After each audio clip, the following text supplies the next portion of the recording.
Every workplace has what I call emotional bait, moments designed to pull you out of character. Today, we're exploring how the leaders who rise are the ones who refuse to take the bait.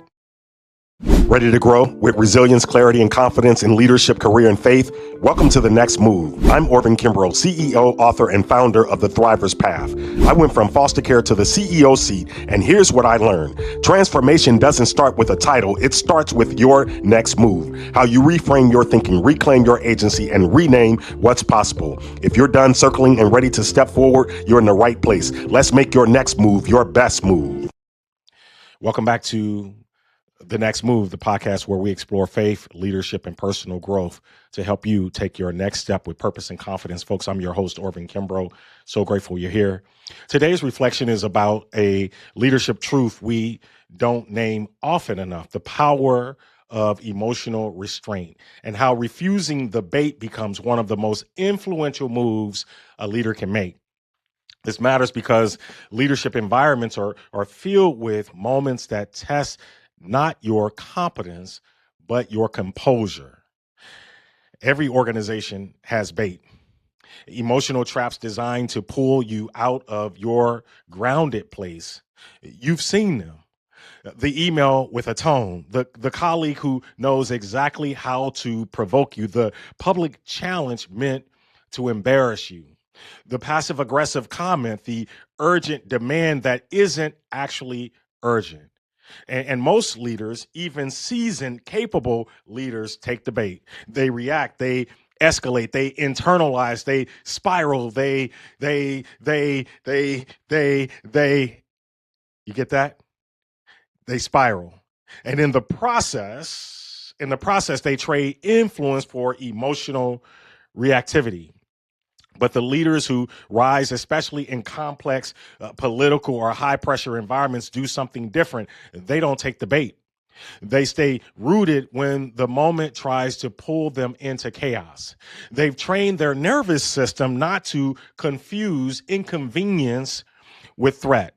They know the difference between disrespect and insecurity, between urgency and manipulation. They understand this simple truth: not every moment deserves a reaction, and not every reaction deserves emotion. That's not avoidance. That's maturity. Proverbs 16:32 reframes power for us. Better a patient person than a warrior, one with self-control, than one who takes a city.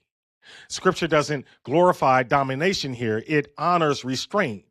God names self-control as strength, not weakness. And in leadership, restraint often speaks louder than force ever could. This is emotional maturity. This is spiritual strength. This is leadership. Restraint doesn't mean you don't feel. It means you don't let feelings drive the room. Restraint is what allows wisdom to arrive before words do. Did you catch that? This is where the triple R method becomes practical. Reframe.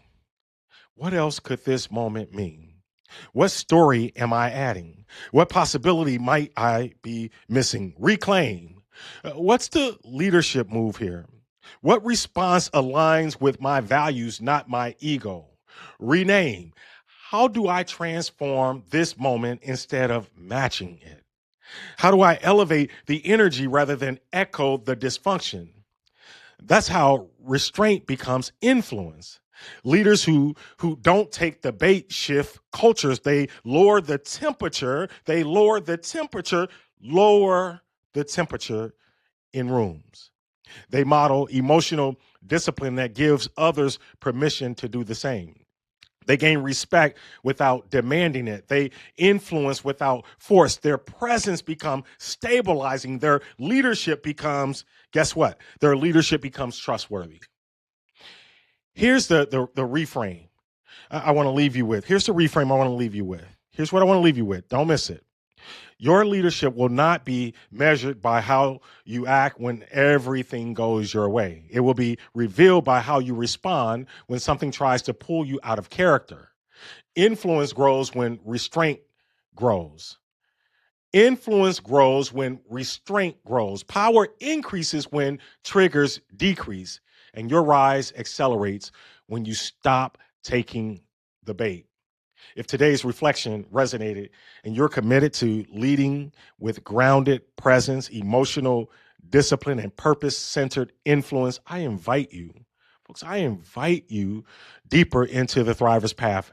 It's where we help leaders grow the inner strength that sustains outer impact. You can read the full blog, explore leadership resources, or learn more about my journey in Twice Over a Man at orvinkimbrough.com. If you're watching on YouTube, subscribe and share this with a leader who needs this message.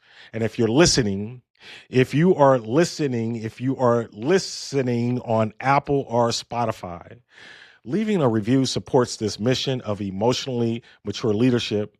Your next move matters, and I'm honored to walk with you. Thanks for spending time with me on The Next Move. I hope today's reflection helped you see your situation differently and reminded you that you're not stuck, you're being strengthened. If this episode resonated, share it with someone who's standing at the edge of their next move.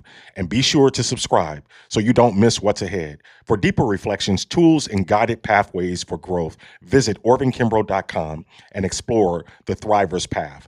Until next time, remember, every small step taken with intention moves you closer to the life and leadership you're becoming. Let's keep moving forward together.